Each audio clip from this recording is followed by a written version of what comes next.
السلام علیکم پیارے ناظرین، آج کی اس ویڈیو میں ہم بات کریں گے اس مبارک دن کے بارے میں جس دن دنیا کے سب سے بڑی نعمت عطا ہوئی۔ جی ہاں، آج ہم بات کر رہے ہیں 12 ربیع الاول، یعنی کہ ہمارے پیارے آقا حضرت مولا مصطفیٰ صلی اللہ علیہ وآلہ وسلم کی ولادت بسعادت کا دن ہے۔ 12 ربیع الاول کا دن مسلمانوں کے لیے خوشی، عقیدت اور ایمان کو تازہ کرنے کا دن ہے۔ یہ وہ دن ہے جب اللہ تعالیٰ نے اپنے محبوب رحمت للعالمین صلی اللہ علیہ وآلہ وسلم کو اس دنیا میں بھیجا۔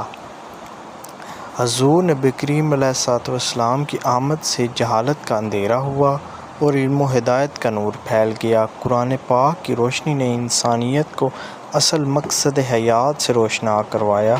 حضور نبی کریم علیہ السلام نے انسانوں کو اخوت، عدل، محبت اور امن کا درس دیا۔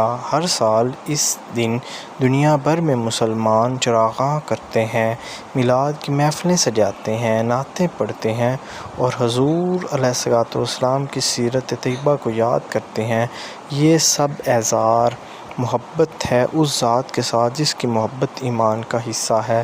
لیکن یاد رکھیے، میلاد منانے کا اصل مقصد یہ ہے کہ ہم حضور صلی اللہ علیہ وآلہ وسلم کی سیرت کو اپنی زندگی میں اپنائیں، سچائی کو اختیار کریں، عدل اور انصاف قائم کریں، دوسروں کے ساتھ حسن اخلاق سے پیش آئیں۔ پیارے بھائیوں اور بہنوں، 12 ربیع الاول کا جشن صرف چراغاں اور محفلوں تک محدود نہیں ہونا چاہیے، بلکہ ہماری زندگیوں میں سنت نبوی صلی اللہ علیہ وسلم کا عملی نمونہ بھی نظر آنا چاہیے۔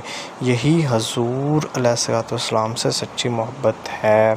اگر آپ کو یہ ویڈیو پسند آئے تو اسے لائک اور شیئر کریں تاکہ میرا پیغام زیادہ سے زیادہ لوگوں تک پہنچ سکے، اور ہاں، چینل کو سبسکرائب کرنا نہ بھولیے گا۔ اللہ تعالی ہمیں حضور نبی کریم علیہ السلام کی سچی محبت اور سیرت پر چلنے کی توفیق عطا فرمائے۔ آمین۔ والسلام۔